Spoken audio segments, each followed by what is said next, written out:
வணக்கம் உறவுகளே. ஜோசப் விஜய் அவர்கள் பதவியில் அமர்ந்து விட்டார். இனி தமிழ்நாட்டில் பாலாறும் தேனாறும் ஓடப்போகிறது. முதல்வர் ஜோசப் விஜய் அவர்கள் எல்லாத்தையும் அள்ளி அள்ளி பொதுமக்களுக்கு வாரி வழங்கப் போகிறார். அரசாங்க கஜானாவில் பணம் இல்லாட்டி கூடி தனது சொந்த பணத்தை அள்ளி இறைப்பார் என்றெல்லாம் ஒன்றுமே புரியாத சினிமா பைத்திய விஜயின் ரசிகர்கள் பேசி கொண்டிருந்தார்கள். ஆனால் இப்பொழுது ஆட்சி தொடங்கி 3 மாதமான காலத்தில் இந்த ஆட்சியினுடைய வலியை மெல்ல மெல்ல உணரத் தொடங்கி இருக்கிறார்கள். திராவிட கட்சிகள் 60 ஆண்டு காலமாக ஆண்டன. அவர்கள் ஊழல் செய்யவில்லை என்று நான் சொல்லவில்லை உறவுகளே. ஆனால் நிர்வாகத்திறன் அவர்களிடம் இருந்தது.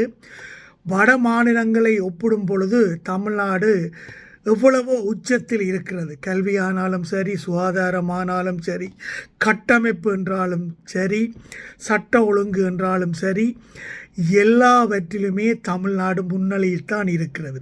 ஆனால் திராவிட கழகங்கள் தங்களது ஊழல்களை குறைத்திருந்தால் இன்னும் உயரப் போயிருக்கலாம் என்பது இன்னொரு விதமான ஆர்கியூமெண்ட். ஆனால் விஜயின் ஆட்சியில் திராவிட கழகங்கள் செய்ததில் 10 1 கூட இவரால் செய்ய முடியாது என்று நான் அடித்து கூறுவேன்.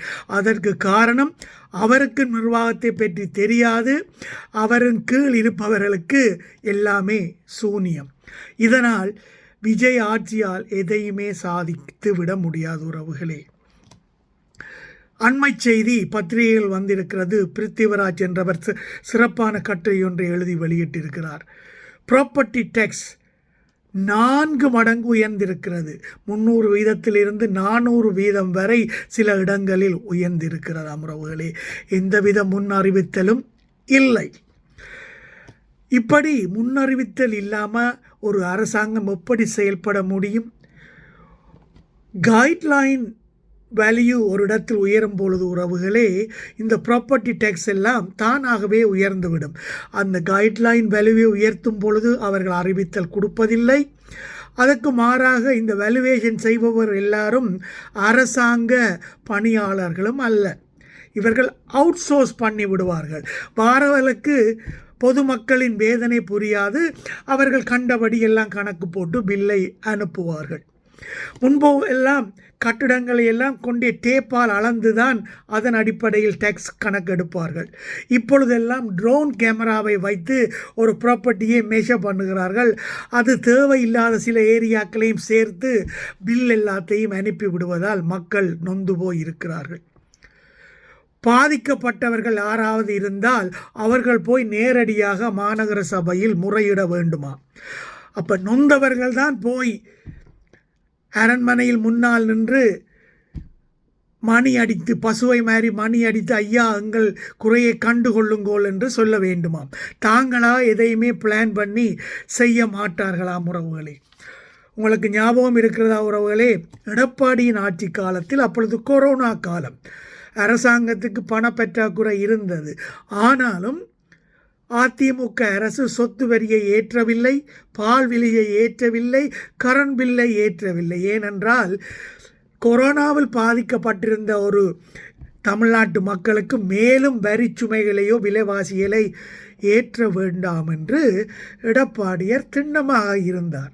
அதுதான் ஒரு தலைவனுக்கு அழகு உறவுகளே. இப்பொழுது தாங்கள் ஊழலை குறைத்து அதில் வார பணத்தை மக்களிடம் கொடுக்க போகிறோம் என்று பொய்ச்சாட்டு சொல்லிக்கொண்டு மக்கள் மீது மரிச்சுமையை ஏற்றி கொண்டு இருக்கிறார்கள். ப்ராப்பர்ட்டி டேக்ஸ் கூடினால் உறவுகளே கடை வரி, வீட்டு வாடகை எல்லாம் உயரும். அதை லேண்ட்லோர்டு அவர்கள் மக்கள் மீது தானே திணிக்கப் போகிறார்கள் எண்ட் ஆஃப் த டே. அதனால் இந்த அரசு எல்லா விதத்திலும் ஃபெயிலியர் ஆகி கொண்டிருக்கிறது உறவுகளே. சென்னையில் பால் தட்டுப்பாடு உங்களுக்கு தெரியும். ஏனென்றால் விஜய்க்கு வாக்களித்த அரசியல் புரியாத, பொருளாதாரம் தெரியாத ஓன்லி சினிமா மட்டுமே பார்த்து ரசித்து வளர்ந்த இளைஞர் கூட்டம் அவர்கள் போய் பால் கியூவில் நின்று பால் வேண்டுவதில்லை வீட்டுக்கு. அவர்கள் ஐயோ இவ்வளவு எலக்ட்ரிசிட்டி பில் வந்திருக்குதா என்று போய் பில்லை கட்டி நொந்து போய் விடுவதில்லை. அவர்கள் போய் பாக்கெட்டால் ப்ராப்பர்ட்டி டேக்ஸ் கட்டப்போவதில்லை. அவர்கள் திரையில் கூத்தாடிகளை பார்ப்பது, விசில் அடிப்பது, சினிமாவை பற்றி பேசுகிறது. அவன்தான் ஒரு சினிமா கூத்தாடியை தலைவன் என்று நினைத்து கொண்டு இருப்பதை தவிர அவர்களுக்கு விழிப்புணர்வு வராது. அந்த மாதிரி கூட்டம் இருக்கும் தினைக்கும் ஜோசப் விஜய் மாதிரியான ஒரு தலைவருக்கு எப்பொழுதுமே பிரச்சனை வராது உறவுகளே. அது மட்டுமல்ல, அவர்களை வைத்து இவர்கள் சோஷியல் மீடியாவில் இன்ஃப்ளூயன்ஸை மேக் பண்ணுவார்கள். பார்த்தீர்களா விஜய் அண்ணனை, எப்படி இருந்தவர் இப்படி ஆகிவிட்டார், தாடியெல்லாம் வளர்த்து மெலிந்து போய் சோகமாக மக்கள் குறைகளை மனதில் வாங்கி தூங்காமல் மக்களை பற்றியே எண்ணி எண்ணி கவலை தோன்ற முகமாக பேசக்கூட முடியாமல் சோர்ந்து போயிட்டார் பார்த்தீங்களா என்று கூலிக்கு ஆக்களை 10,000 20,000 பேரையும் அமர்த்தி தங்களது அணிக்கூட்டங்களையும் தற்கொலைகளையும் சோஷியல் மீடியாவில் பேச வைத்து கீழே போன விஜயின் பிம்பத்தை திருப்பவும் மேலே கொண்டு வரை பார்ப்பார்கள்.